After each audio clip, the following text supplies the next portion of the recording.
How is everybody doing? Hope everybody is well. Hope everybody is good. Sorry, I had to fumble a little bit there because my stream deck wasn't working. So did it the good old-fashioned manual way. Second apology, there's a partial football game on in the background. Just because Leeds United are playing, and whilst the sound's off, I might turn around every so often and see what the score is. But my devotion for the next hour and a half or so is actually perfect. Thanks for telling me that the volume's fine. To you guys, and thanks everyone for tuning in. Tonight we're going to, we have to, we're only 10 days away, so we are going to talk about the Bitcoin halving, however you want to pronounce it. They both mean exactly the same.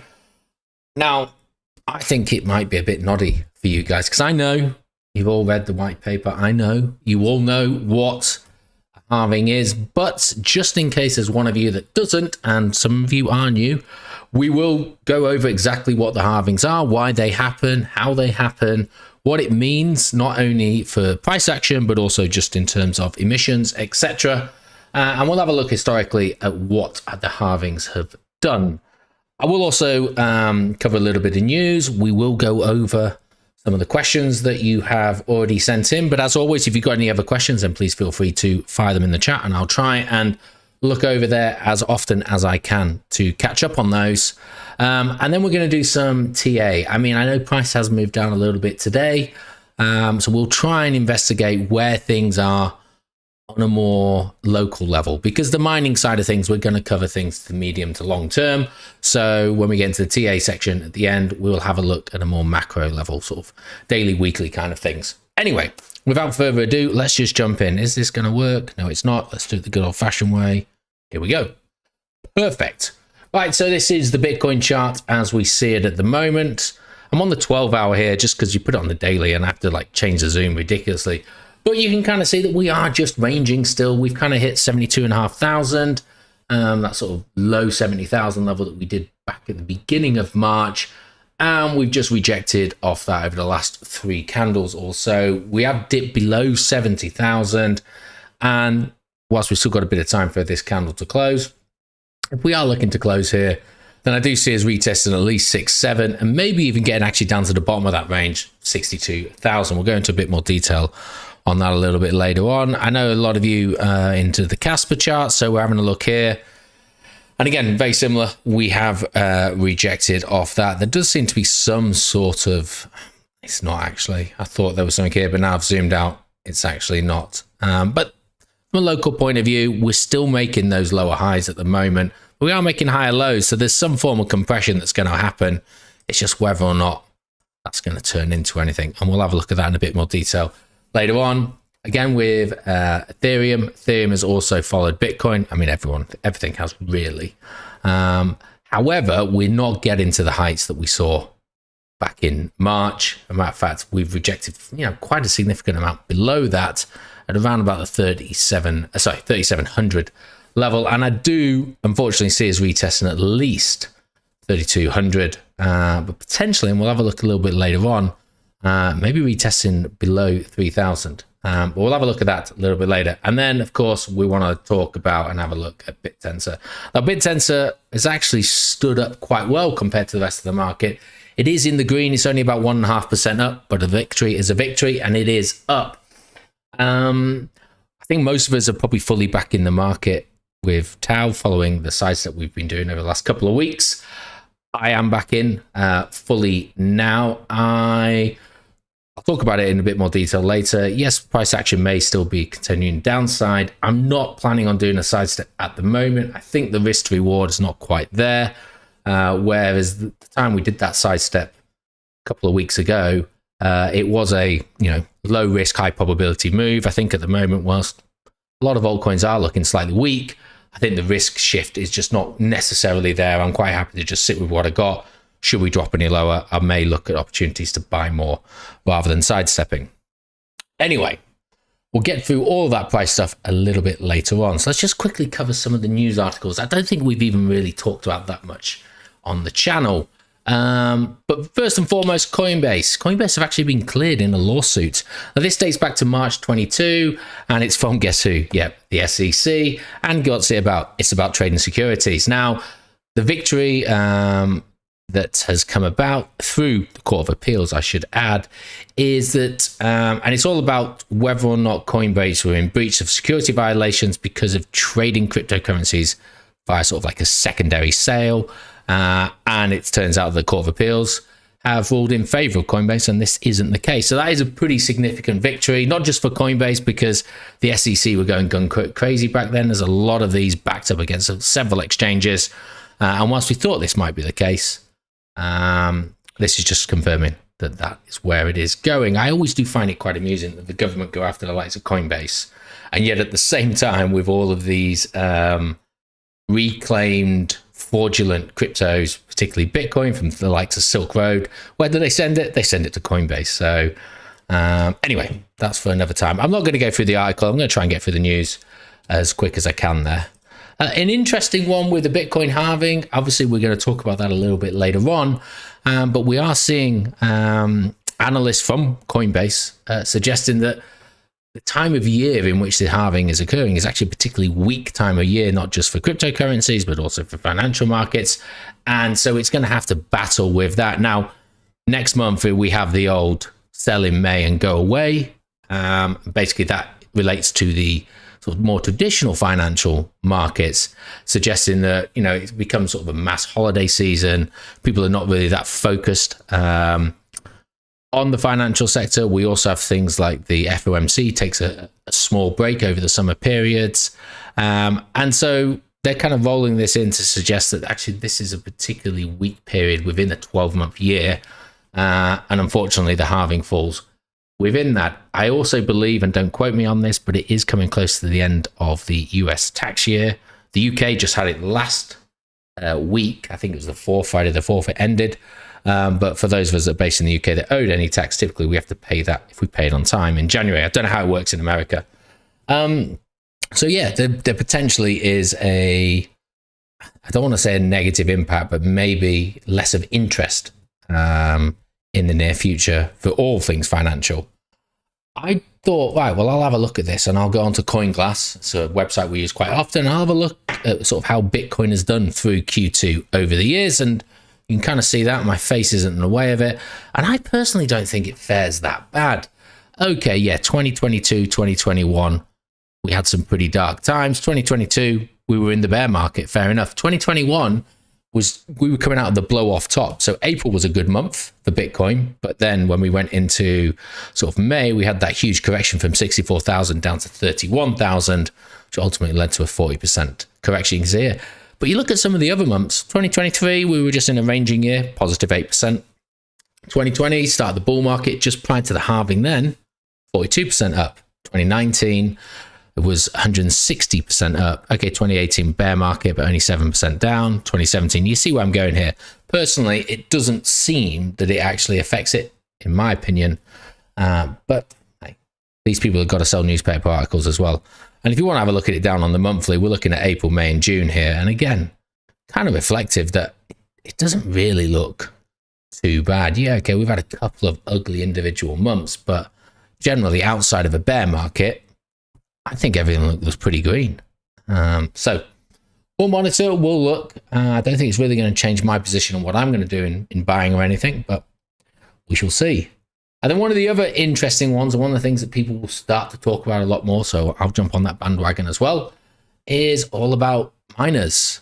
Because we're coming to the halving, and I don't want to, spoil anything for you, but when the halving happens, the emission rate of Bitcoin is, you've guessed it, going to cut in half. And that actually is a problem for Bitcoin miners because it's expensive to mine Bitcoin. Not only is the hardware expensive, but generally, and the energy costs to operate the machines 24/7 pretty expensive as well. And even if you're going to go down renewable energies, you've got the capital cost to install that in the first place.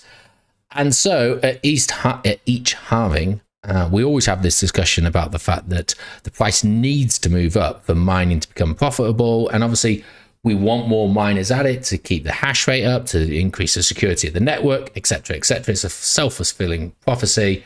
And so generally, again, spoiler alert, what we've seen in the past is maybe not immediately, but post halvings, price does go up. One, because there's supply and demand issues, which we'll talk about a little bit later on. But two, because the miners need the price to go up to maintain profitability. Now, miners operate in bear markets as well, so we know that they can operate in the red for a period of time. But as a whole, what the article is going on to say is that BTC effectively needs to remain above 80,000 over a 4-year period, so averaged, for them to become or to remain profitable. And this is the Crypto Quant CEO, which again is a website we use quite a lot. And he's basing this on the Antminer's S19 XPs. Now, I don't know my Bitcoin mining rig from the next one, so I don't know if this is the latest one, but I'm sure this guy does. But he's effectively saying that mining costs are set to double by the end of the month, jumping from 40k to 80k. So that's where he's getting the figure from. And again, I'll post this article for you to all have a look at it at a later date. Let's have a look. Alan just put, I put 2 charting QSs on the Avengers Discord. Hope they get your take. Okay, when I get to those, Alan, I will try and remember. But if I do forget for any reason, just start spamming the messages, and I will certainly have a chance to have a look at it. Okay, I think what we'll do, we'll just go straight into the halving. There are some questions here, but I don't want to delve into these for too long. I'd prefer to talk about halving just for a little bit at least. So this is an event which happens once every 4 years. It's not actually every 4 years, it's every 210,000 blocks, but given that each block roughly takes 10 minutes, and it is roughly, and then you roll that out 210,000 times, that works out in and around 4 years. That's why everyone talks about it, but it's actually based on blocks. Now, what is Bitcoin halving and why is it important? Okay, so I'm sure you've all read the Bitcoin white paper, so you will know just from reading that alone what the halving is. Actually, I'm lying to you there, because this isn't mentioned in the Bitcoin white paper, not the official one that came out. It was discussed afterwards. So for those of you that aren't particularly interested in mining or are relatively new, you can be excused for not really understanding what Bitcoin mining actually is. But effectively, to secure the network, we need miners. The miners have these rigs, and ultimately they undertake difficult mathematical computations, and the person that achieves closest to the result of that every 10 minutes wins a block reward. Now, as I've already mentioned, the blocks are completed every 10 minutes. When Bitcoin was first introduced, each block reward was 50 Bitcoin. Now, back then, Bitcoin was less than $1. So, that's great, 50 Bitcoin, and there weren't that many people interested, but you could do it off, I don't want to say a laptop, but certainly off of a PC. But obviously, as things got, as the price of Bitcoin got up, involved, more people got involved, the network got more secure. It kind of took out the amateur ability for mining Bitcoin, and this went to a more institutional, professional outfit with much more expensive rigs, which we just talked about, the Antminer rigs. Getting into the halving itself. So once we get to 210,000 blocks, how Bitcoin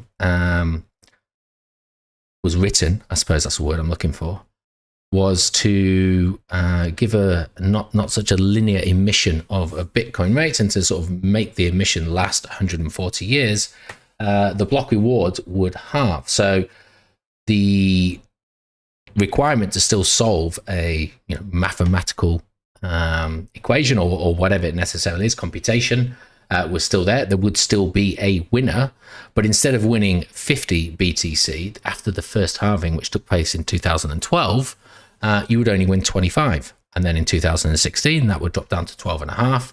In 2020, that went down to 6.25. I'm now starting to really test myself here, which is where we currently sit at the moment. And then in a week and a half's time, in 2024, we're going to be looking at that dropping down to 3.125 BTC.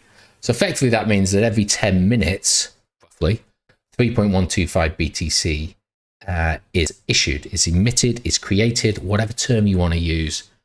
That is what happens. And as I said, This goes on 32 separate occasions, spanning 100 and I think it's 30 years, something like that. The last Bitcoin mining halving, should I say, is due to take place in 2140. So long after we have disappeared, long after, well, yeah, we'll leave it at that. Long after we've disappeared, this will still continue to go on. But what is quite interesting, and I'll show you later on in some charts, is that it's not too many halvings away before it'll be less than 1 BTC per block reward, which is quite fascinating, really.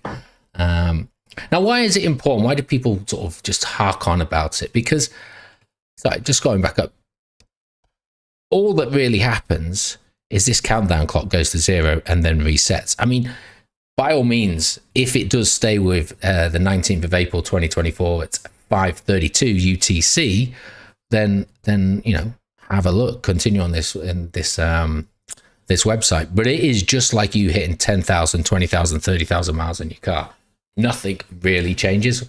The wheels will continue to turn, and for us as retail punters, we'll just get on with our day. So I made a post not so long ago that said it is the biggest non-event in crypto, and I meant that facetiously, I suppose, because it's a very important crossover point, but the actual second that it triggers is not worth staying up for. So this time will slip, it'll move to the left and move to the right. It might be the 18th, might be the 20th of April.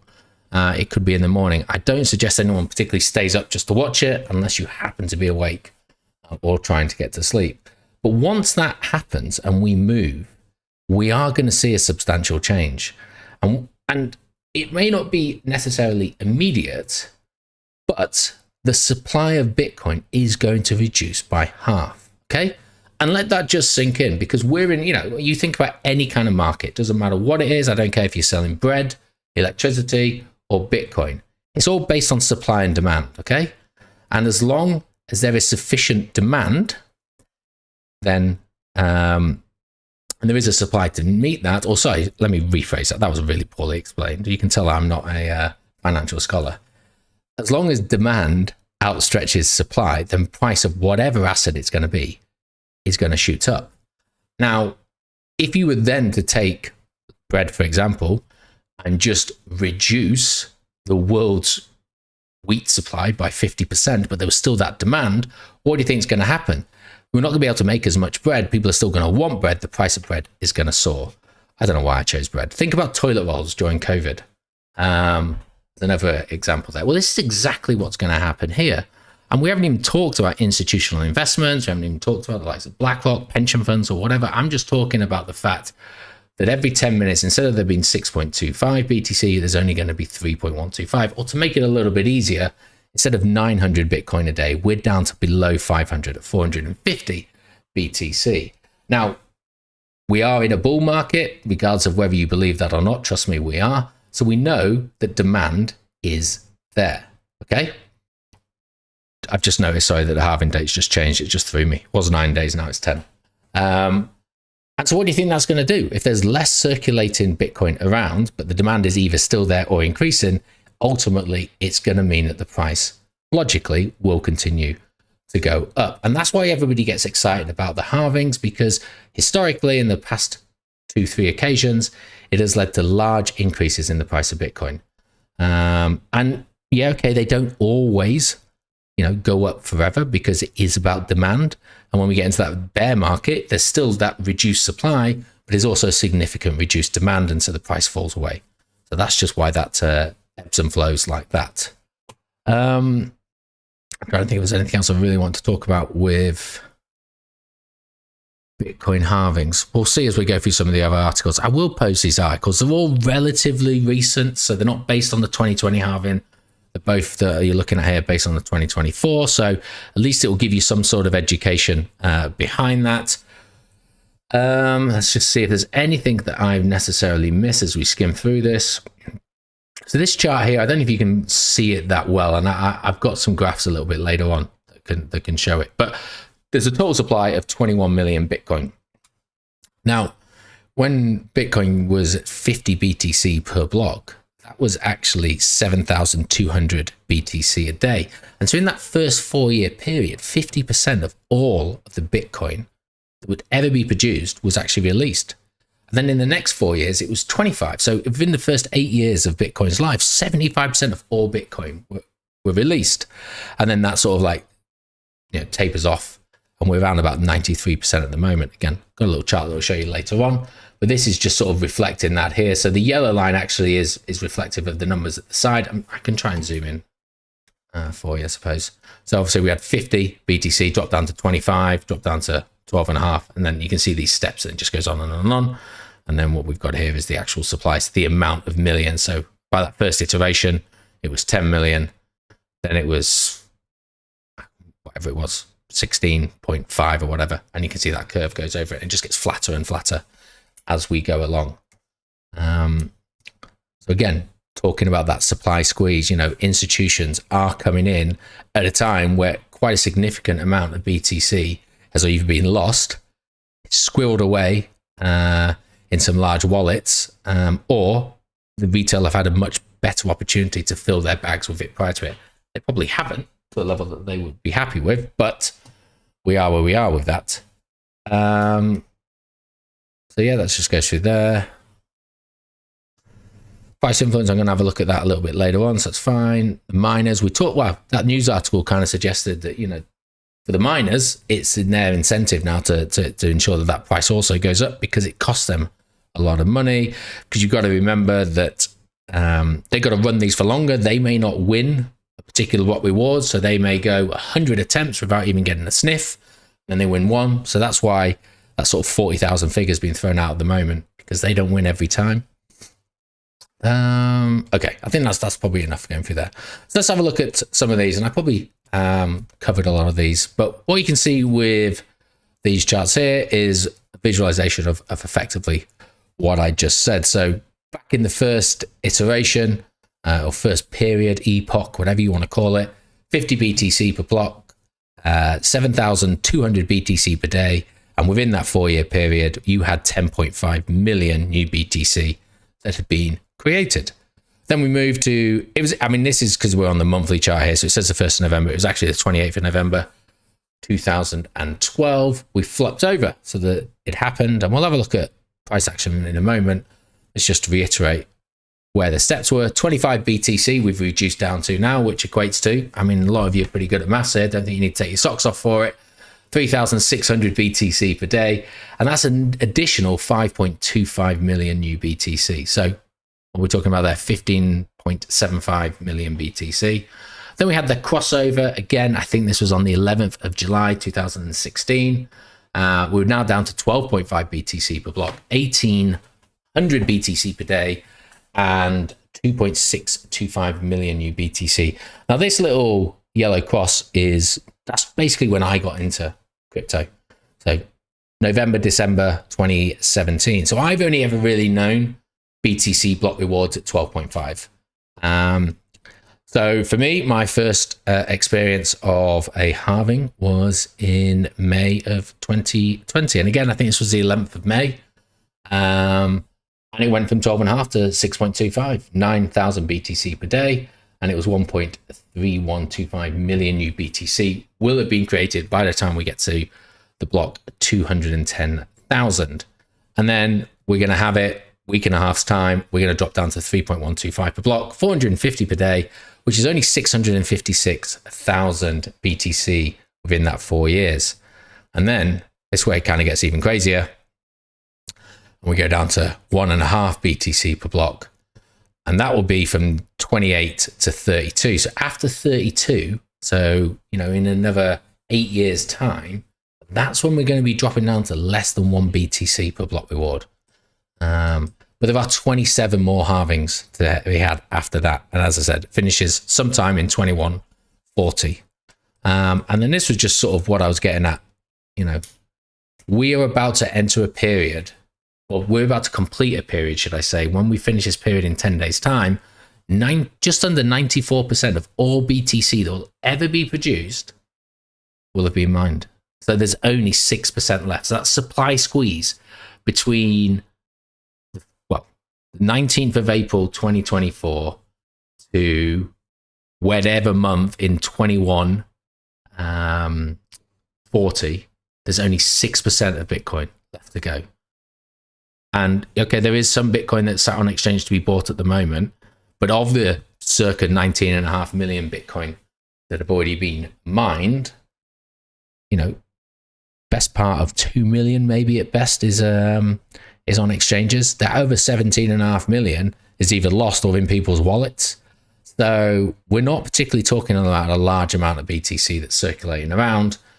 That's why everyone gets excited. That's the whole point that drives everyone to, you know, the hopium that halving events always happen in bull markets, and it is a catalyst to take you into phase 2 of a bull market. And we'll see if that's the case this time around. So the next chart here is just putting a little bit more meat on the bones, you know, to sort of show you what the moves were like. So what we have here is I'm back in 2012 to start off with. The yellow line represents the halving event, and then the arrows either side are 12 months before and 12 months afterwards. Why that? A lot of people talk about, and you'll see articles about this, I'm sure, talk about 365 days before and 365 days after the halving as some sort of representation how well the market has reacted to the halving. So if we have a look at 2012, and you got to remember this was in a price discovery phase, you know, wasn't particularly mainstream, and so the initial percentages are significantly higher than what we will experience, highly likely, but we can only go on the data we had there. So the price of BTC from 365 days prior to the halving increased by 370%, so nearly a 5x, nearly. I mean, it roughly went from what, 2.75 to around about 12. But then afterwards, the 365 days after the halving, BTC's price increased by 8,000%, just getting under $1,000. So you can see that huge impact that even that reduction in the price had. Then we had a bear market, you know, demand dried up, the price fell, and it fell from $1,000 down to, you know, 160. That's what killed ourselves. It was a big fall. But then we get to the next halving, which happened in 2016, which I've already mentioned the dates. And looking at the 365 out there, it went 143% leading up into the halving. Then from the halving to 365 days after that, it was up 271%. I forgot to mention it before, but 12 BTC at the time of halving was $663. 12 months afterwards, it was just over $1,800. Now, remember, that wasn't the end of the bull market. You know, for those of you that were around in 2017, we actually tipped up to 20,000. So, you know, this was best part of, I'm trying to do some quick maths here, about an 18x from the halving there. So again, pretty impressive climb up. Then what did we have? We had another bear market. We went all the way down as demand dried up. And then we went into the 2020 halving, which 12 months out was increased by 42%. So we went from around about 5,000 to 8,500. But in the 12 months after that, and this was an interesting one, we got to 4,800. Now, why do I say that's interesting? Because actually, if we'd done 11 months, we would have got to 64,000. But we had entered into that dip that we saw in 2021. But it's still a 500% increase just off that alone. Then we had the correction over the summer, and then we got to 69,000 bear market, and we get to where we are at the moment. So we don't know the details right now exactly, because one, the halving hasn't happened, and although we are a week away, anything can happen with the price between now and then. But roughly speaking, the price 12 months ago, which was about 20, just under 30,000, and we're now sitting at 70,000. So we've gone round about 150% from there. Where can we go from here? Well, looking back on some of these other numbers, I don't think there's any real pattern that emerges. You know, we had an 8,000, a 270, and then a 530. So we don't necessarily know, but the only pattern we do know is that on each occasion, the price after the halving has increased significantly more than the price increase we saw prior to the halving. And there's no evidence to suggest right now that that wouldn't be the case going forward. So we've got at least a minimum of 150 up from where we currently are. Now let's just draw 150 up and see where that takes us. I mean, that takes us to 110,000. I think a lot of people in here would suggest it would probably go higher than 110,000. But even in the most skeptic of views, that is potentially where we're looking to find ourselves. Now, in terms of overall market cap for BTC, where would that put it? I'd probably put it around about 2.5 trillion for BTC, not for the overall crypto market cap. So probably looking at a market cap anywhere in and around 4 to 4.5 trillion, which I think is at the low estimates of what we've kind of been modeling over the last couple of months. But yeah, that's certainly where it seems to be going. I've obviously got a little excited to put a little rocket on there, but I do believe the history will repeat itself. And I know a lot of you are into the power law, but before we found out about the power law, it was a stock to flow model, and the stock to flow model is based exactly on the halving. As a matter of fact, for those of you that aren't aware, the random colorization of BTC's price is days until the next halving. So we're in the deep purple at the moment because we're only a matter of days away from it. But once we cross over that, we'll go to bright red because we will be the furthest point away. And so that's what the stock to flow market model utilizes. I mean, it obviously takes into effect a couple of other things as well. But if you've seen it before, that's exactly where it is. Now, in terms of, other things to get excited about in and around the BTC halving is that supply squeeze that I alluded to a little bit earlier on, because there's only a finite amount of Bitcoin that will ever be produced. We already know that 93% of it has already been produced. And of that 93%, only around about 10% sits, I'm trying to do some maths, it sits on exchanges. And we can actually track the amount of BTC on exchanges. Now, I don't know how accurate this necessarily is, but if you do go to CoinGlass and you click on data, you can then have a look at Bitcoin exchange balances. That's what you want to have a look at. And it will list all of the Bitcoin on all of the major exchanges. So Binance, 537,000, Bitfinex, Coinbase, Gemini, you get the point. I'm just trying to see if one's like Mexi in that. So this doesn't even have them all on. So we kind of need to take this with a little bit of a pinch of salt because there's plenty more exchanges out there. But the data that this is showing at the moment suggests that we have approximately 1.743 million BTC left on exchanges. Now, that doesn't sound too bad, but just look at this graph, okay? Just look. Since the ETFs have been approved, just look at what's happened. We've gone from 1.9 million down to 1.74. Okay, that, again, doesn't seem like much, but in 8 weeks, we've lost 10% of the available BTC on the market. And you've got to also remember, and we've talked about this many times, that the ETFs have been buying BTC hand over fist, but at the moment they've been buying them, or the majority of them, off the fact that Grayscale have sold so much.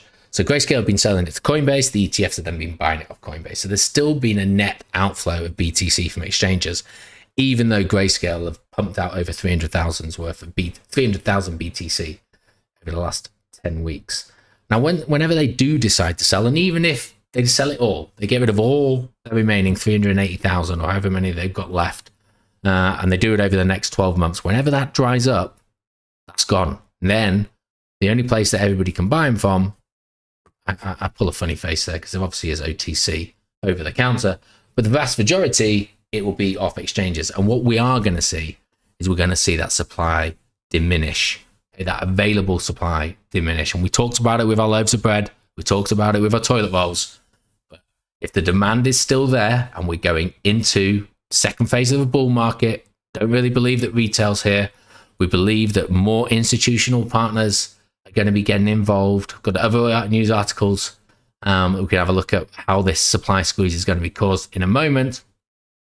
But that demand is likely to increase. And with less and less supply, There's only one way that's going, and that means the price is ultimately going up. So yes, we can have a look at the price of Bitcoin, what it's going to do over the next week, 2 weeks, month, 3 months.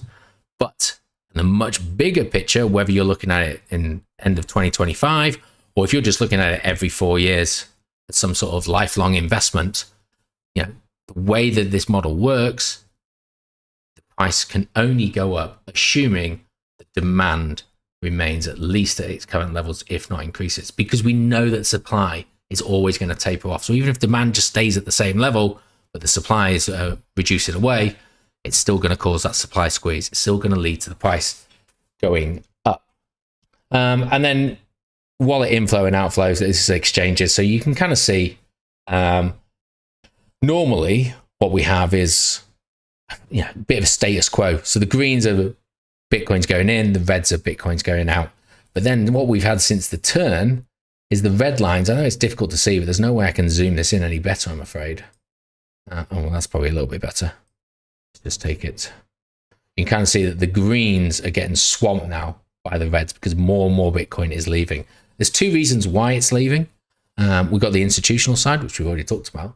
But typically in bull markets, even retail, even us, lowly, uneducated individuals smart up and go, you know what, I don't want to be leaving my crypto on an exchange. I want to get it off there because it ain't my keys, ain't my crypto. So we take it back to our wallets. And we could look at, new user wallets and all that kind of stuff to give us it, but it's all pointing to the same direction, that there's less and less available Bitcoin at the moment. And with more and more people coming in to buy it, it can only lead to one thing.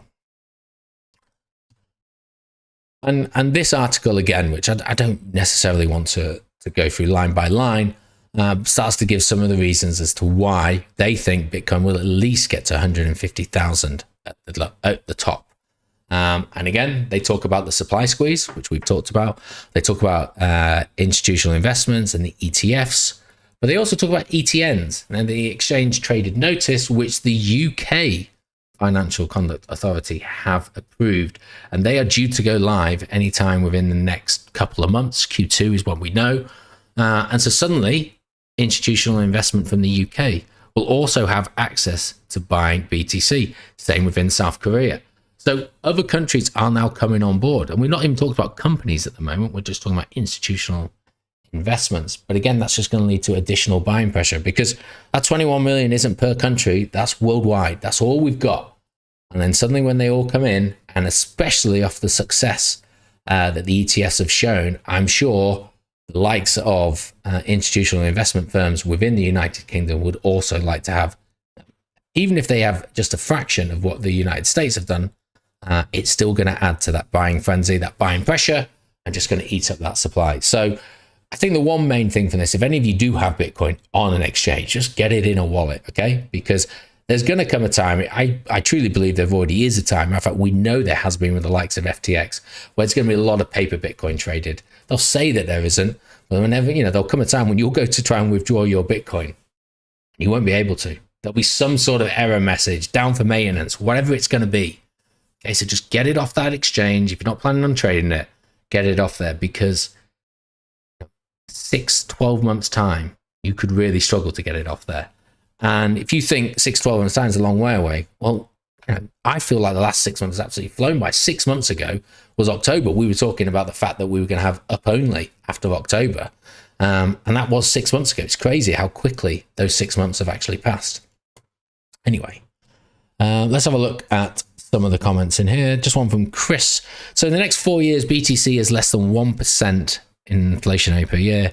In other words, not inflation anymore, as the amount will probably be lost, etc. as we go. Well, I mean, there'll always be Bitcoin that's lost, but generally I think people are getting smarter. Yeah, but you're right. It was started off quite heavily inflationary, and it technically will be inflationary until 2140. There is always more being produced, but I completely get what you're saying, that by the time people lose it, but certainly by the time people are locking it up and storing it and holding on to it, you're going to find that it is.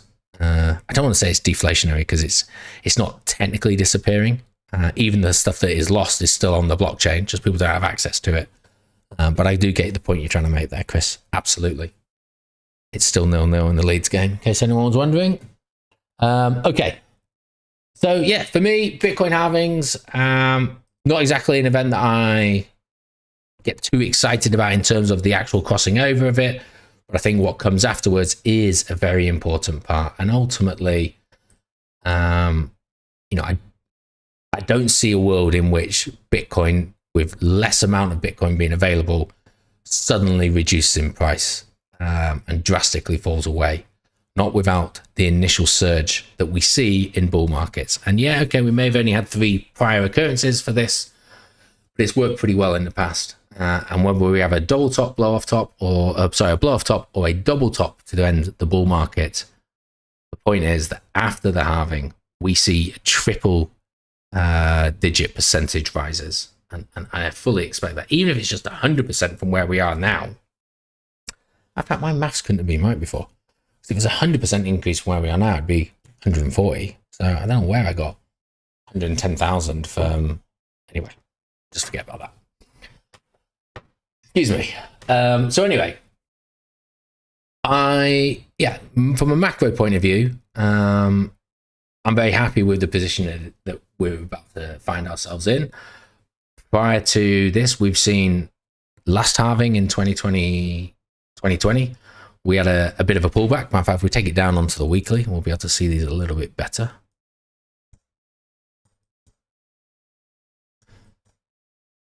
So we had the halving, wasn't that week?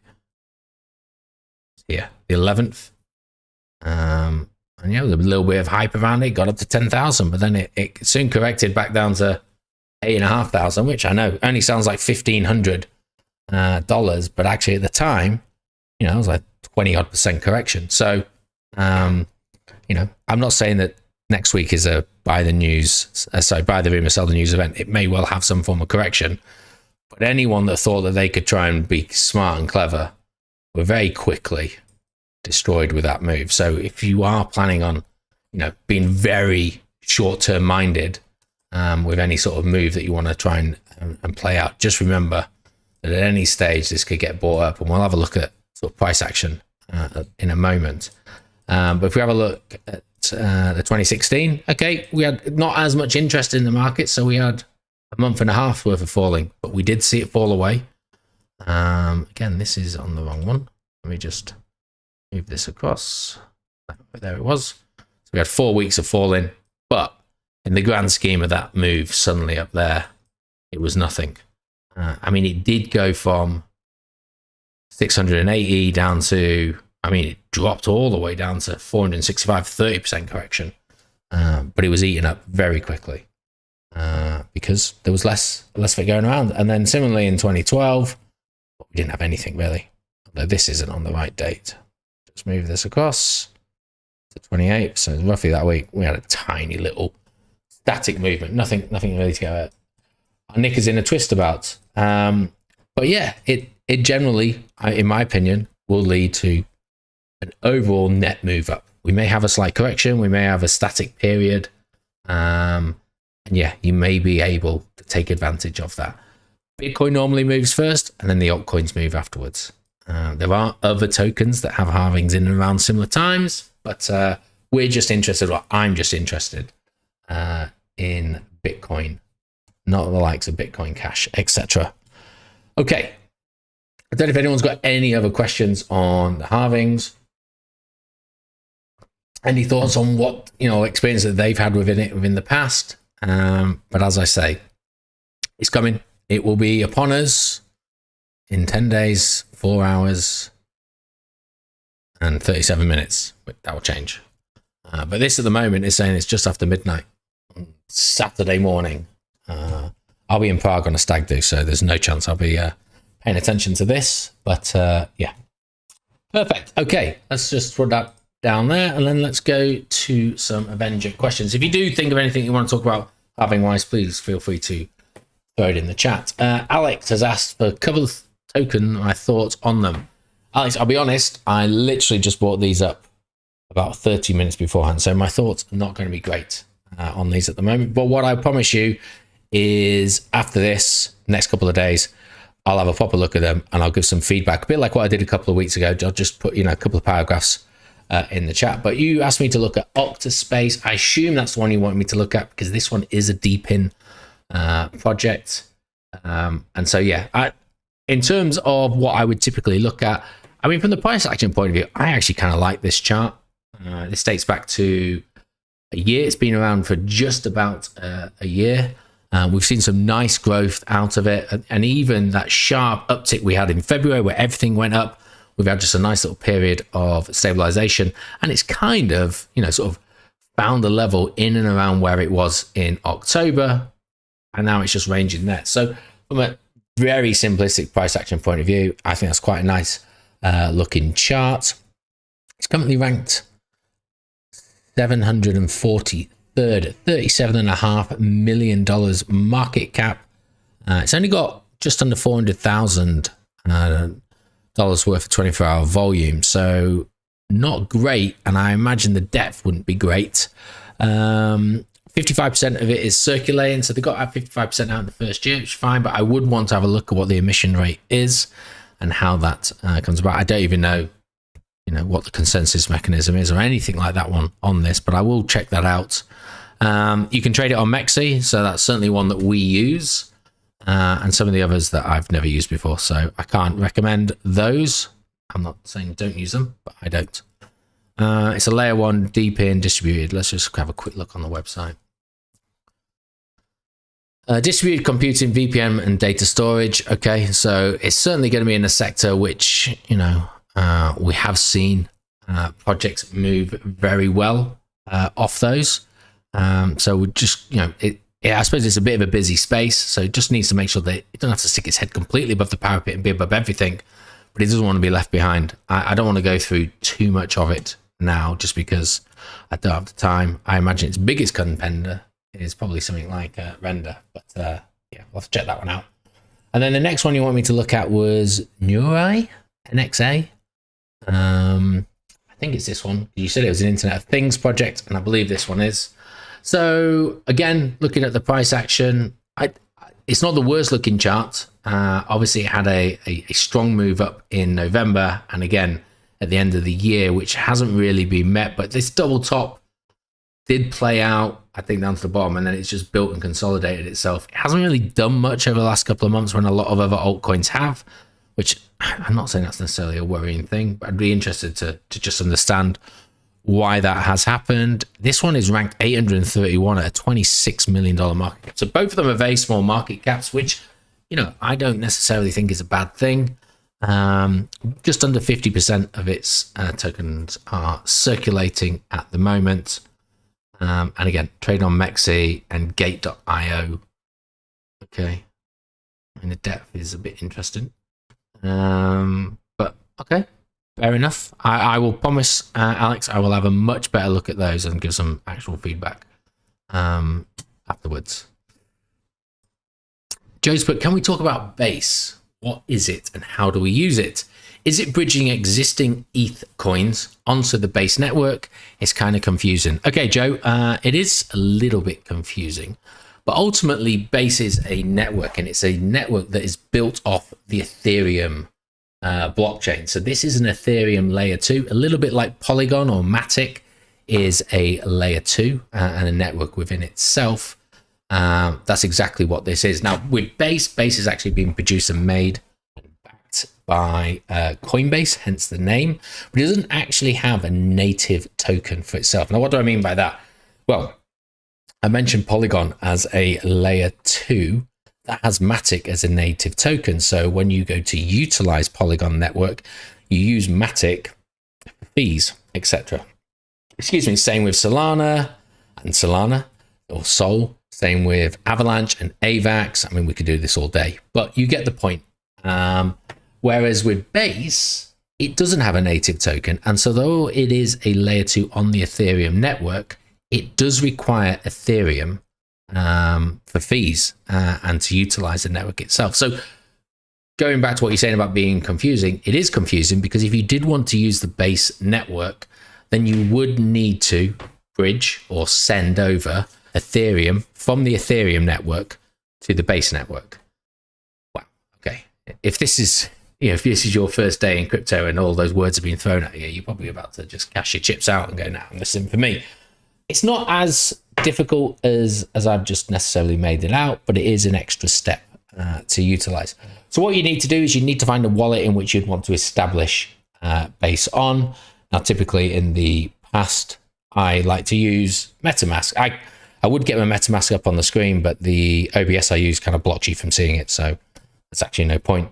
But ultimately, you would select your MetaMask, and then in the top left-hand corner of the MetaMask, you can then add a network. And what you would need to do is you would need to add the Base network. So you can type that in.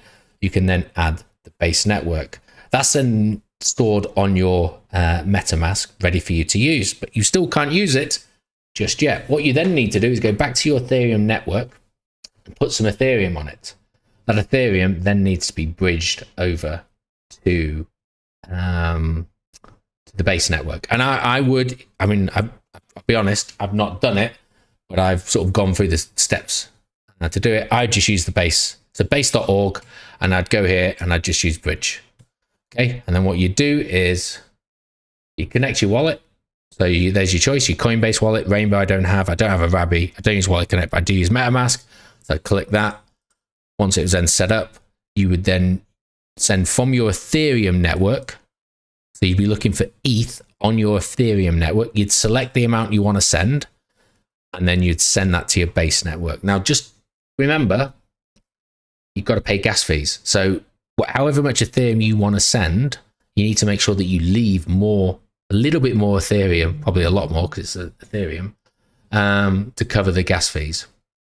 Now, to initially send that ETH over from Ethereum to Base, it's likely going to cost you a decent amount in gas fees, because the network's always busy, it's always high, so you just get stung with it.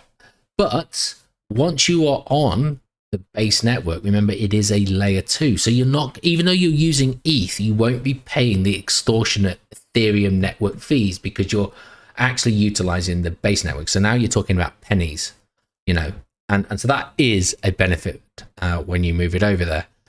But to go back to your question, Joe, yes, you do need to bridge it over. Once you've done that, you'll then have Base on your MetaMask, and you'll have Ethereum within your Base network. Man, that's confusing me. Then it's a bit like Etherscan. It's a bit like Ethereum. So they have Basescan, which is based off Ethereum, Etherscan. And there you can have a look at like largest wallets, but you can also track your transactions. You can have a look at the wallets, etc. And you can do everything you could do on Etherscan. You just use Basescan because it's that network. And then you may want to trade it. And a lot of people at the moment are using Base because that's what a lot of meme coins are based on at the moment. So if that's why you're looking at it, Joe, and you wanted to do it, you'd sort of go to Deck Screener. So I'll just click on it again to refresh it. And then this is just telling me all of the top tokens at the moment. And you can sort, but I can see number 7 board is Base because you can see it there. And there's Blurf, there's B-Sheep, Quack, and loads. Okay. Now Deck Screener is just a user interface, so have a look and try and find some of these.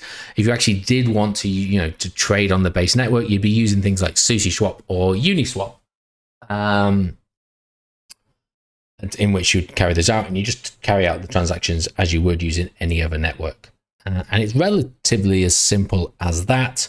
And then obviously, if you ever wanted to get out and you couldn't send your tokens to an exchange directly, you'd effectively have to sell it back to ETH. Then you'd have to bridge it back from Base network to the Ethereum network, and then from the Ethereum network back to wherever you went.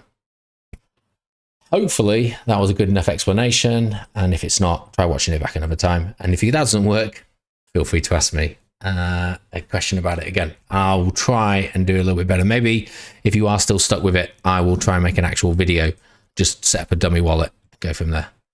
And then Joe's going to put, I freed up some extra money. I now want to put into some tokens. Any suggestions on what tokens to buy?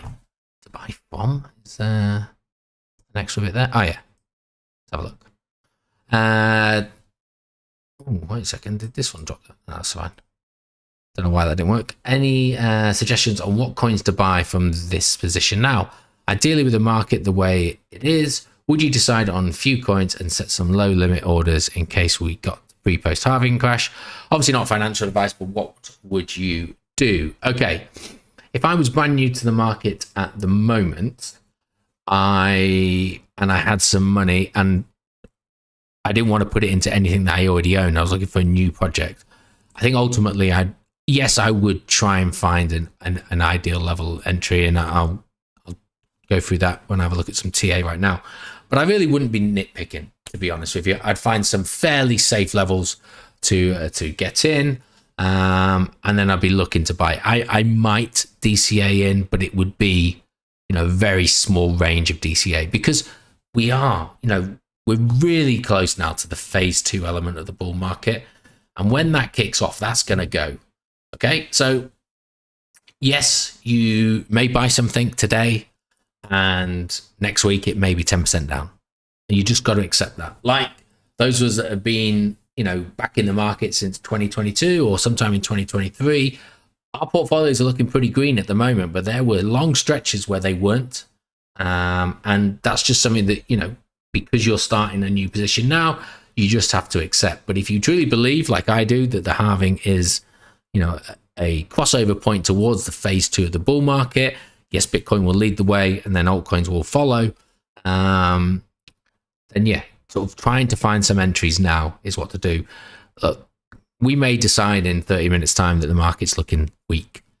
When we do some, sort of analysis of it, fine. It may look weak for 8 hours, 12 hours, 24 hours, 48 hours.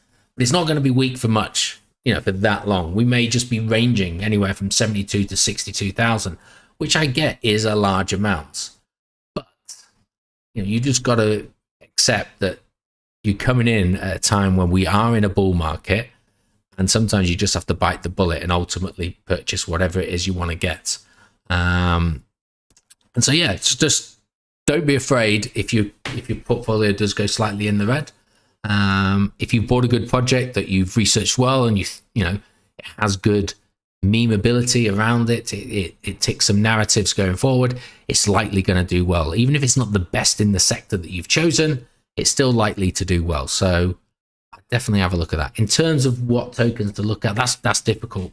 But look at narratives. Okay, for me, AI, gaming, maybe real world assets. People are pretty big on that. I don't think it's this cycle, if I'm perfectly honest. Layer ones, I don't think you can go wrong with layer ones, and I don't think initially you can go wrong with a bit of BTC. And yeah, I mean, the ones that we're generally in the group, whether that be BitTensor or Casper, I'd certainly, if you're not already in some of those, potentially an opportunity to have a look there. I'm not in Casper, just for full transparency, but I am in BitTensor. Anyway, Joe, when we get to some TA, I'll do a bit of TA on some of the tokens that I have, and then you can determine whether or not you like those. Okay, let's just get rid of that. Halftime 0-0. Thanks, Chris. One for the Avengers session. Can you look at ETH BTC? I'll look at that one when we do the charting a little bit later on. But yeah, know your thoughts there. And then Chris has put, "Hi Harry, sorry this is late. I'm introducing some new funds and wanted to treat them as personal crypto as opposed to being business ones. Obviously I can store them in separately, in MetaMask or wherever, but I want to take advantage of Tau, etc.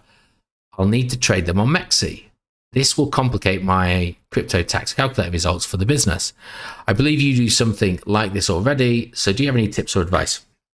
So I kind of do and I kind of don't, because my business stuff is just BTC. So that's all I've ever bought, and I buy it off one exchange in which I've never interacted with personally. It is a separate business account, business logon details, which also is backed by a business bank account. So for me, very simple to deal with from a tax point of view, and I can just split it straight down the middle. From yourself, you're sort of dealing with the business side you've already established and you've already set up trading, etc. I don't even know if Mexi, it doesn't necessarily need to have a business account. I don't know if you can set up. But what I could say is, have you ever considered, if it's just you're wanting to use this personal funds to buy the likes of Tau, have you ever considered buying it from somewhere other than Mexi where you've never interacted before? So off the top of my head, I know that you can buy Tau off KuCoin because I buy it from there. But I think you can buy it from BitGet as well. Let's just have a look, shall we? So to Gate.io, Mexi, KuCoin, and BitGet. So 4 decent-ish exchanges with relatively good liquidity, and you could set up, if you hadn't used any of these before, you could set up an account on one of these solely to just trade from a personal point of view. And then when you go to do your accounting on any of the accounting software, you just take the API from whichever exchange you decide to utilize and just use that only. So you set up a separate report trade, separate crypto reporting, and then it won't get cross contaminated. Your wallets will be completely separate. So that data going in is not going to have to be necessarily unpicked. Now, I'll be honest, with my business BTC, I actually don't even bother paying for Coinly for that because it's so simple. For me, I just buy it and I've never sold it. So I can just write that down on a spreadsheet to track that. And if it's that simple for yourself and you're just buying Tau, you're never going to sell it, you might be able to just put it on a spreadsheet yourself and submit that as part of your tax report. Yes, you'll have to take into account staking if you ever went and did that. But it's certainly something to look at. All I can stress is whatever you do, try your damnedest not to cross-contaminate. Because if you happen to put partial funds from a business point of view and from a personal point of view, and you want to declare them separately, but they happen to have migrated in the same pool, whether that be a centralized exchange or one of your MetaMask wallets, unpicking that is going to be very difficult. Because as an example, say you have business Tau that you save on Nova, and then you buy personal Tau, and you also send that to Nova. Then later on, you decide to sidestep a certain amount of your funds, but you don't sell it all. You're going to then have to go into your records and you're going to have to determine exactly which bit was personal, which bit was business. Did you sidestep solely from the business point of view? And not only are you going to have to identify that what it is, but you're likely to have to manually adjust any later transactions involved in that wallet because the software isn't sophisticated enough at the moment. Even if you were to put a note on it, it's unlikely that it's going to 100% carry that going forward. So I just do your damnedest to split it out.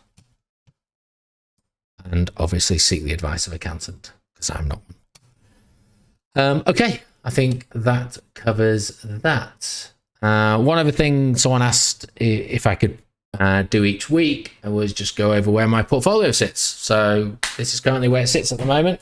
The business actually has changed. It shouldn't be BTC 100%. There should be a tiny slither of USDT because I placed an order for some BTC and it didn't hit, annoyingly. So this month's worth of BTC, the limit order didn't hit. So I got to adjust that, but that will become BTC very soon. So like 2% is not. It's USDT. So but for intents and purposes, business account 100% BTC. In terms of the personal account, I've actually reduced quite a bit. I've sold a few tokens, and I will continue to reduce this down a little bit, just because I'm down to around, how many am I at? 1, 2, 3, 4, 5, 6, 7, 8, 9, 10. I'm at 11. I don't count USDT, and I don't really count BTC. So I've got 10 altcoins at the moment. Actually 11, because this is Taunu that's sort of sat there. It's not showing up for some reason. But I still want to get that down if I can. I'm not sure what I want to get rid of.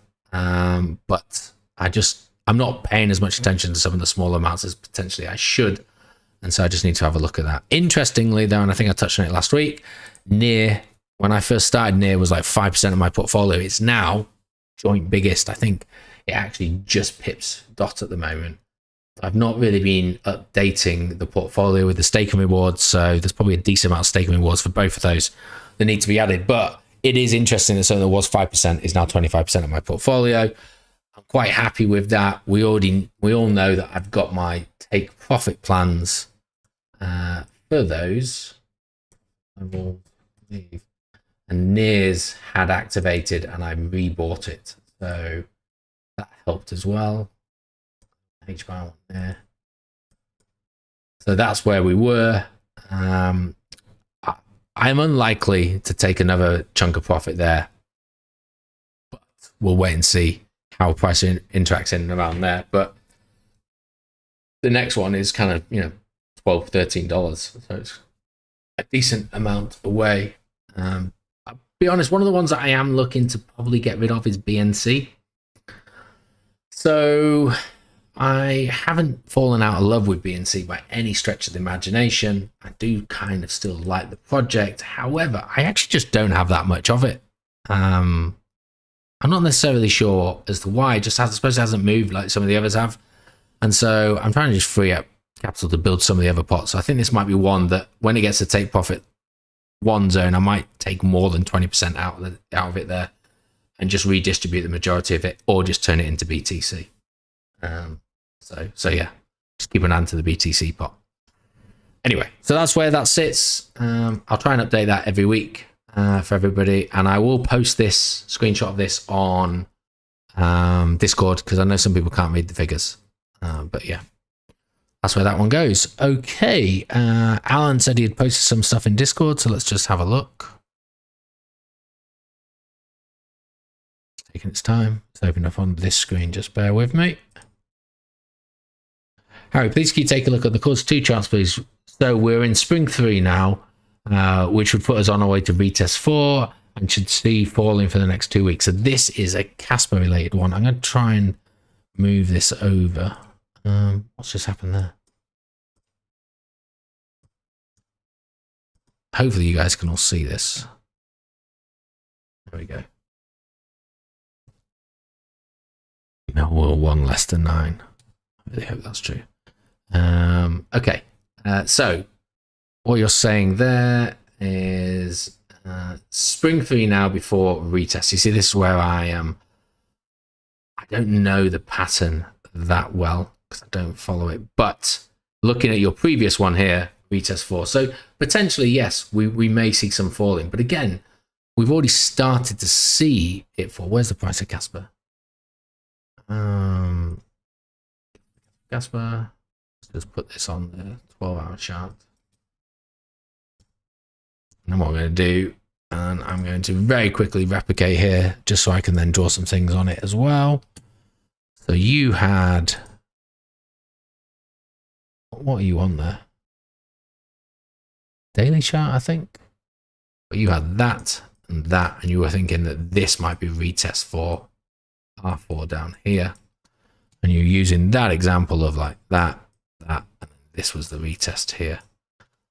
So yeah, we may see a retest, and that retest, worst case scenario, assuming that the fractal pattern remains the same, might come down to 12.5 cents. We're at 13.5 cents now.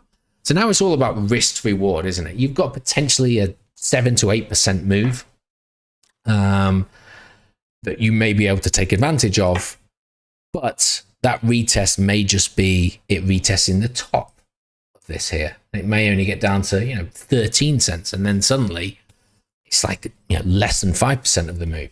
So it's really now a case of at what stage did you leave, or are you still out of the market? And it's a case of at what stage can I successfully look to re-enter. And for me, it is a case of just don't be greedy now. If this fractal pattern is going to play off like it has 3 or 4 other times, you're going to be seeing something that's going to go to here. Okay. And that isn't, it's a 2x from where we are.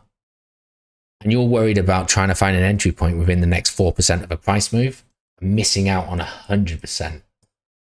So just bear that one in mind, that actually, yes, okay, you may look to get in now or within, between 13.6 and 13 cents. And yeah, okay, it may go down to 12.6 or what have you, but don't beat yourself up too much. Now, if you're going to sit in front of the charts, you're going to try and trade it, watching it minute by minute, then hey, fine, go for it. But if you're a bit like me that just wants a bit of an easy life, want to try and find an entry and then get on doing whatever it is you need to do, then I would just be having a look at, yes, retest 4 is the likely move, but is it already happening? And how far it goes, we don't know.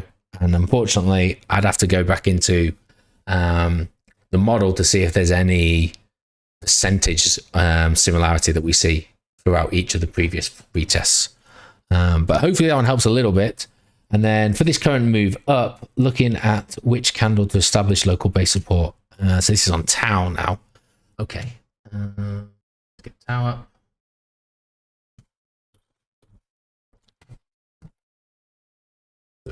Chart. So again, just trying to replicate your, so what you're on the daily again. So I'll just start what I've seen. I think it's what you've seen as well. So we had that sidestep from this head and shoulders, didn't we? That was what we looked at. We've had this come back up now. Interestingly, and I will say, when I was going to have a look at Tau a little bit later on, I'm wondering if Tau is still showing some element of weakness, because we had that retest back down. This was quite clearly a completion of the head and shoulders pattern that played out. So that one's negated off previous support, and we've seen it bounce back up. But unfortunately, we've seen that rejection. I'm wondering whether or not we're forming another lower high for a further move back down. But to go to your question first, which was for this current move up in inverted commas, looking at which candle to establish a local base support. So if you want local base support, I'd be dropping this down to a lower time frame. So let's have a look at the 4 hour. We'll just have a look to see what ties in. I mean, let's just put some trend lines on for you. So there's one here. Get rid of this one now. We don't need that. So there's that there. So kind of already hit that one. If you want to have a look at a diagonal trend line, but I kind of prefer horizontal ones. I think they offer better support. So there's this one horizontally, which we had rejection point from the W. Then it was basically a lot of support here, came back down support. Okay, never quite made it because this one, but that's sort of 530 ish. And then the only other thing I suppose we could do, just to add to confusion, let's just see what happens if we have a look at a fib retracement. Retracement? I sound like some sort of drunk Scottish person then. We have a look at this one from the top down to the rejection here. It's worked quite nicely off the 0.5. Okay, it did breach on the 382, and we're currently holding on it at the moment.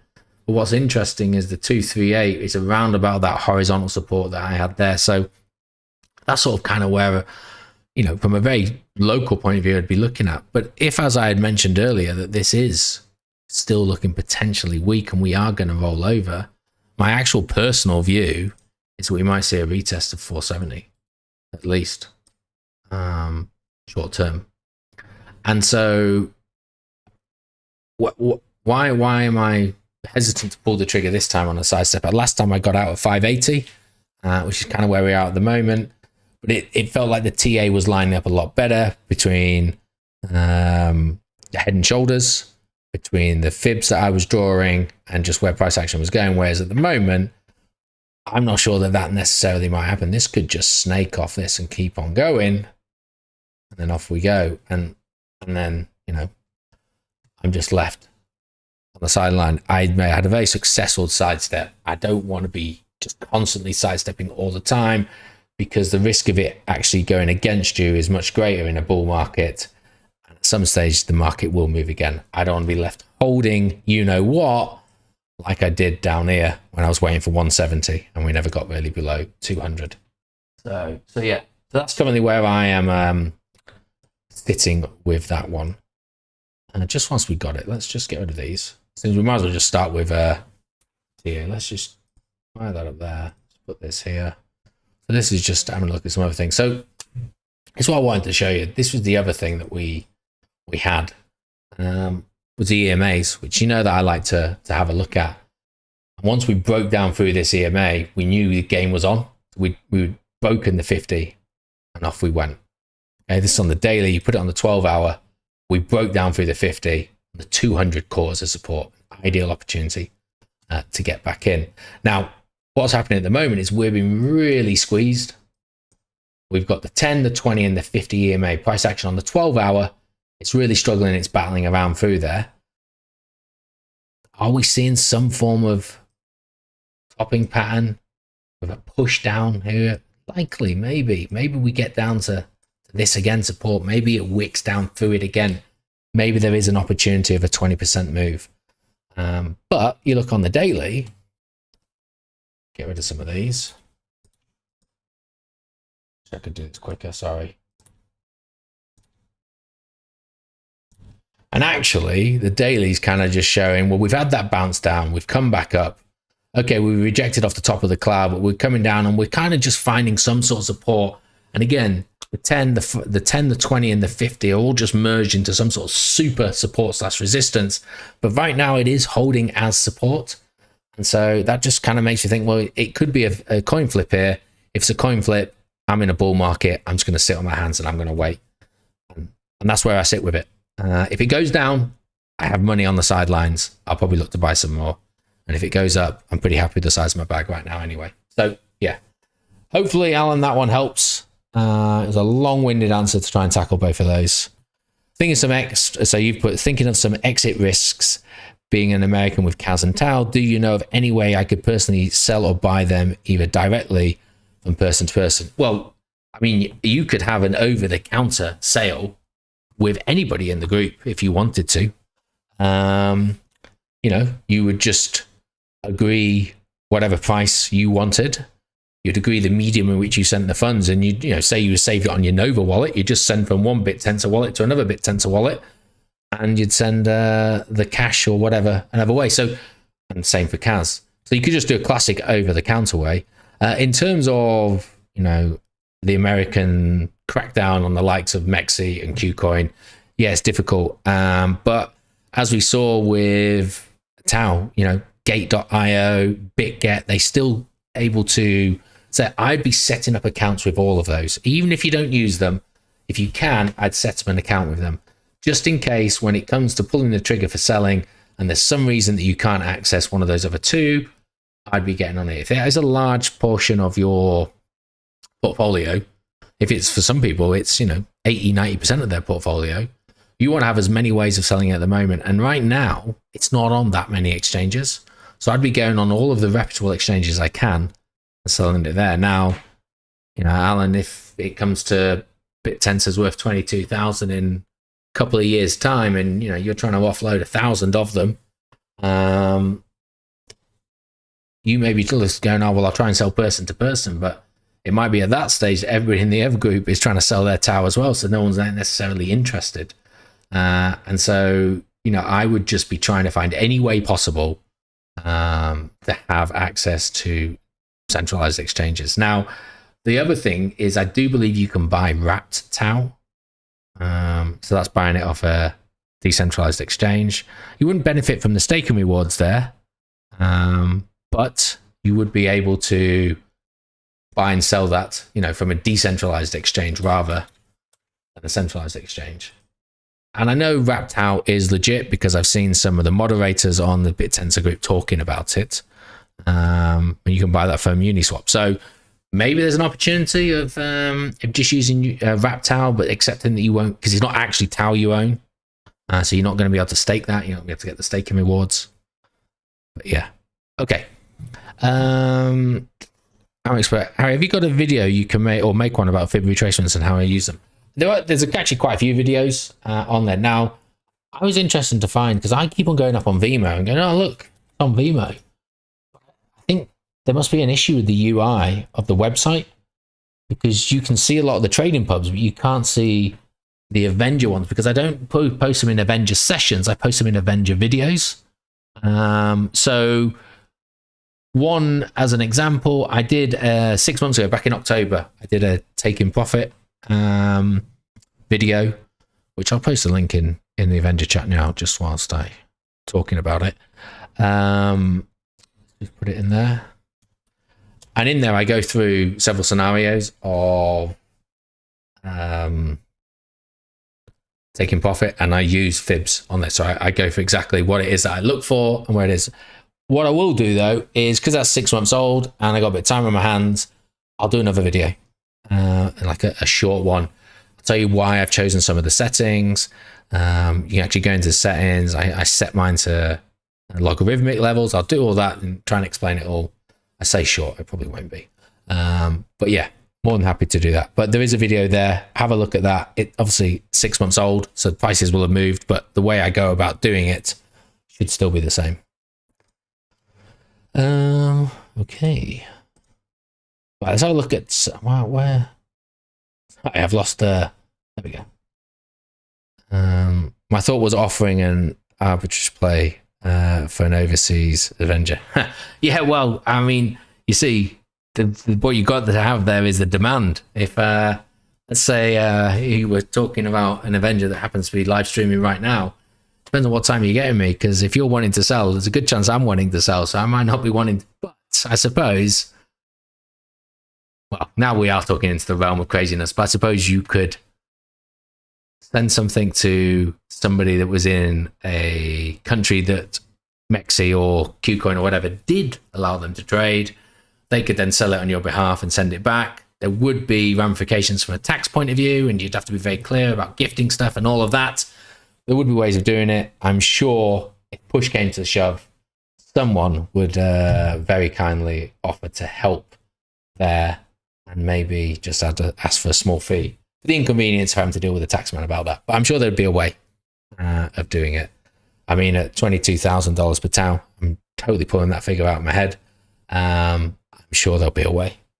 Anyway, okay, let's have a look at some other price action. Let's have a look at BTC on a smaller time frame. Okay, what have I drawn this for? Let's see, I must have been talking. So let's have a look. Is this on the 4? Maybe it was on the 1 hour. I think this must have been because I was posting something. What happened there? I hate it when this happens. Lock. There we go. So I think I was just sort of emphasizing that we are in some sort of compression. And it does look like we rejected off this one. And potentially now, I mean, it's on the 1 hour. What we've had this, this cascade of falling down. We've fallen through a few previous levels of support. We've kind of hit this tiny little vector zone down here.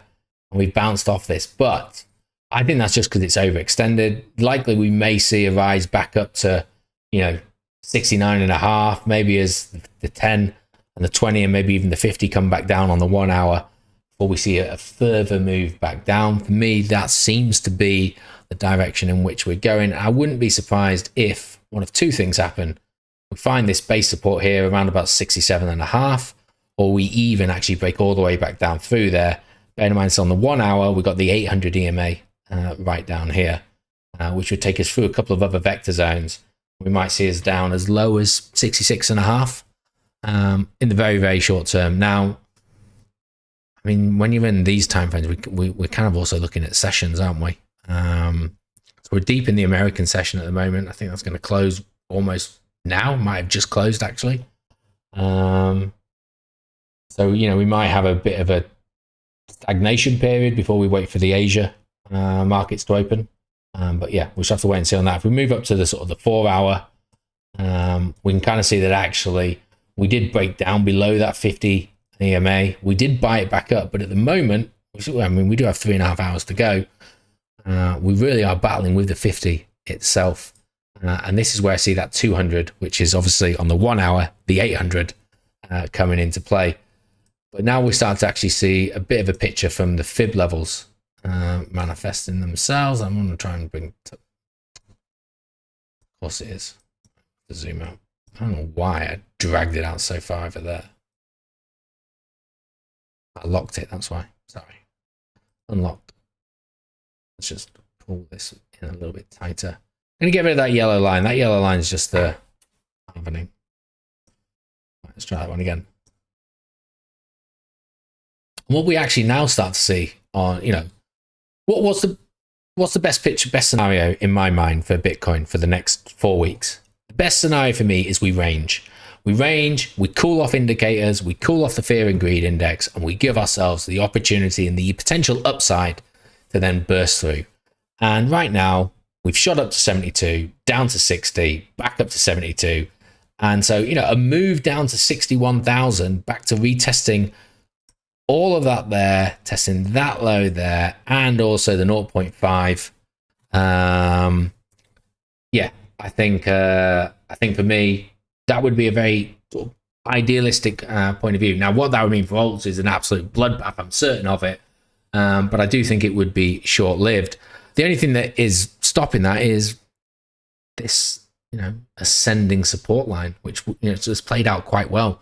But if we do lose that at 60, let's just say 67,000, tying in with that fib, then I do think the 5 is the target for me. I know we got the 382, which might offer some resistance or even a potential bounce, but that is what I'd really be looking at. I'd probably be, if I was wanting to buy BTC, I'd probably be safe and be looking to buy there and just keeping something in reserve if anything came down, but that'd be the levels. DOT. So tried to hold off, you know, talking too much about DOT because it's not been anything fun to talk about, but go on to the daily. We have had this, which has kind of played out quite nicely at the moment.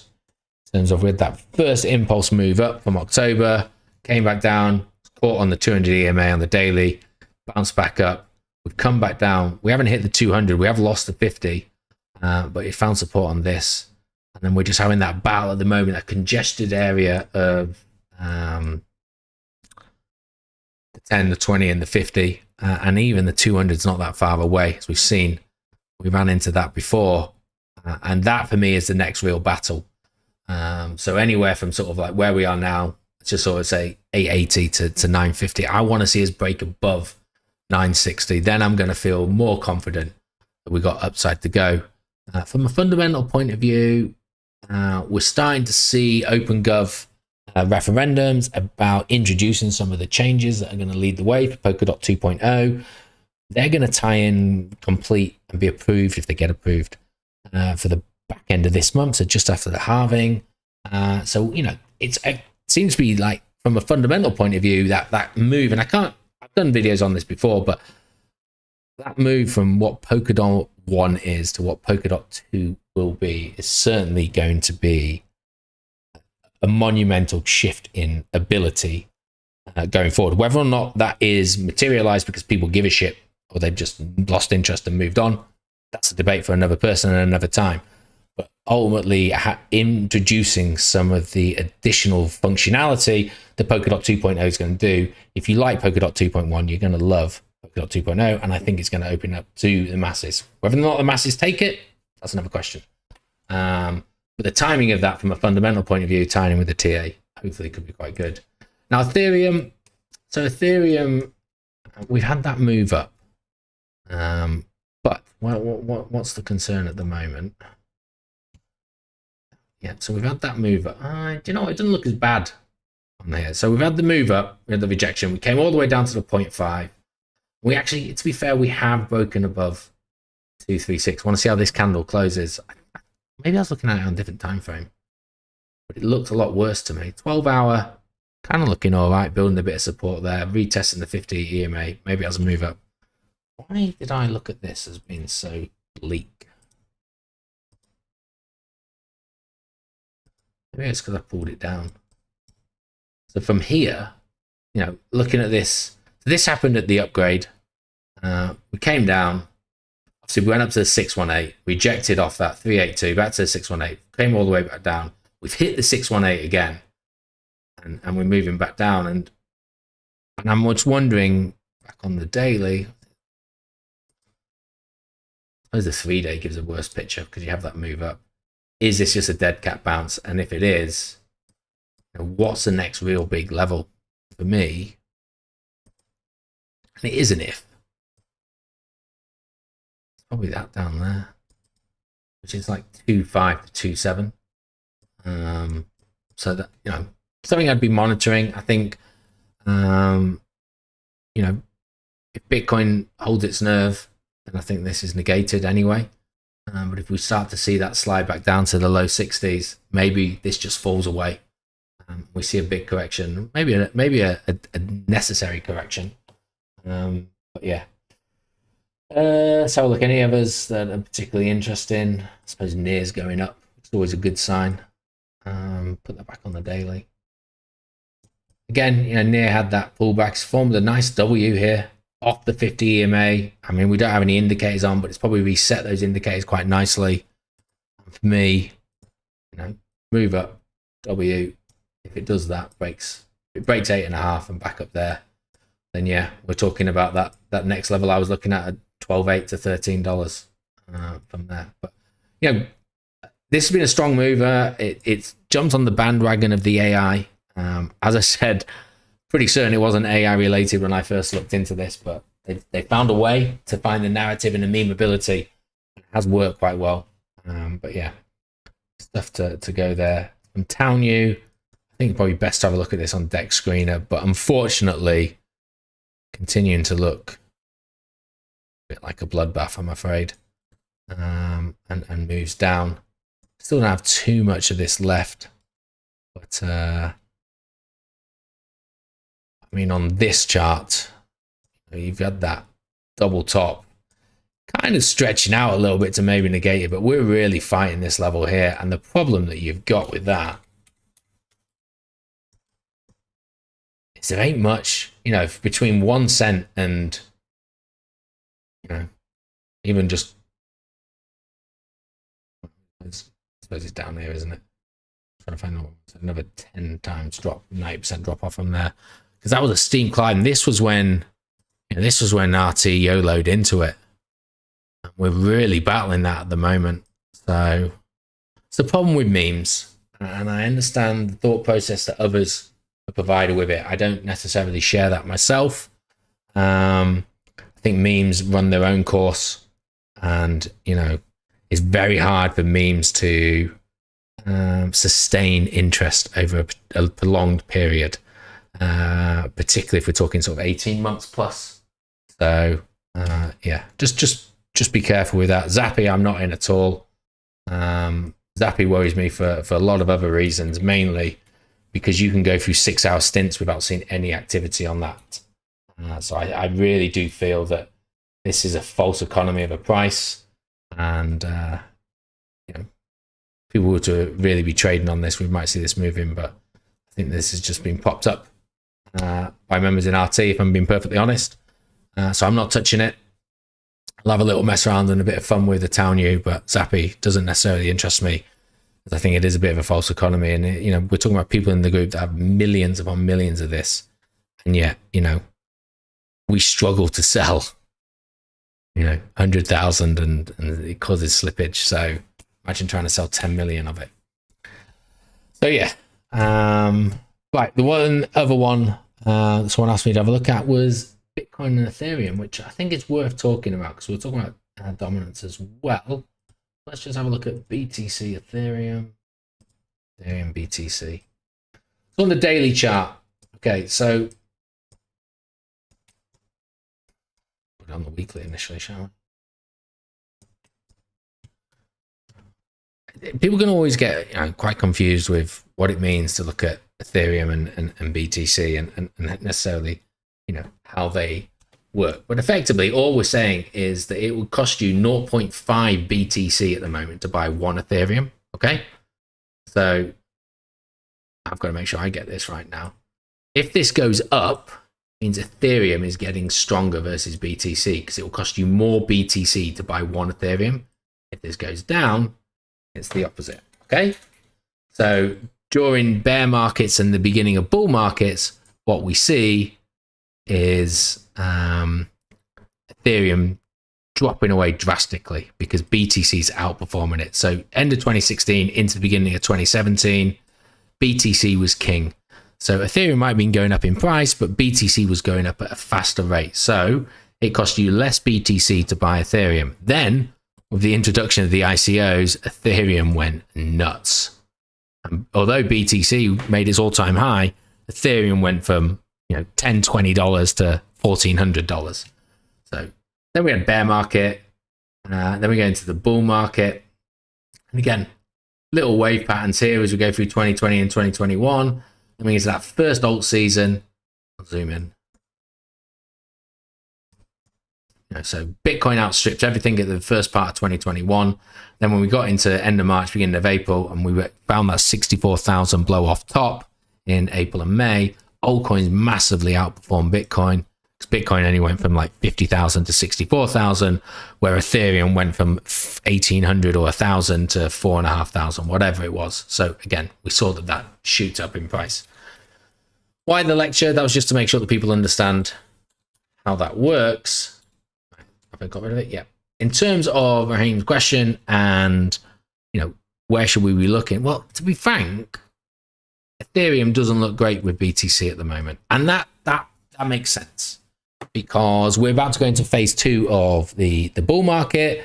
This year is still a year in which BTC is going to dominate, but at some stage we expect to start to shift over to alts. But even if we just have a look at these, what are we doing? We're lower high and lower lows. We're being pushed down all the time by the 10. And if it's not the 10, the 10's the light blue, the 20. And if it's not the 20, every so often, Ethereum makes a nice little run to the 50, but it ultimately gets battered on the head. And that's going to continue in my mind, in my eye, my thoughts, until we've had a significant move with BTC. And what I expect to see is some sort of ebb and flow for a few months whilst halving takes into effect, and then we'll see Bitcoin run.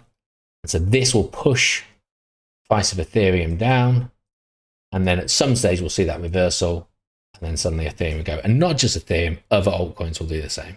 Okay, and that's why sometimes it's worth having some BTC.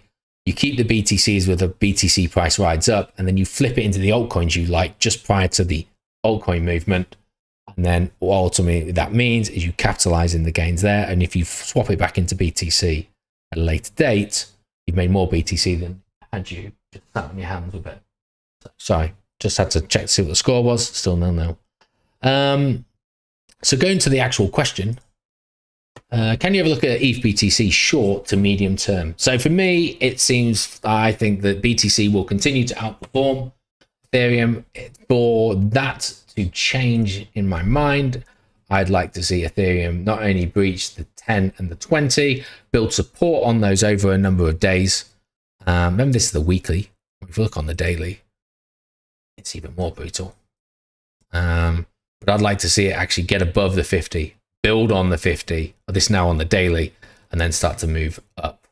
And I'd only really probably be satisfied that the move is complete once we get over the 800 EMA, or take out that vector, because then we're going to form those higher highs that we want to see.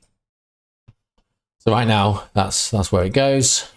I'm thinking if TA supports it, to flip from BTC to ETH after the halve, and then back to BTC. So that's exactly the thought process of how you should do it. It's just finding the time to do it. So right now, holding on to your BTC is preferential because, as this chart shows us, if this continues to fall down, let's just get rid of all those drawings, shall we?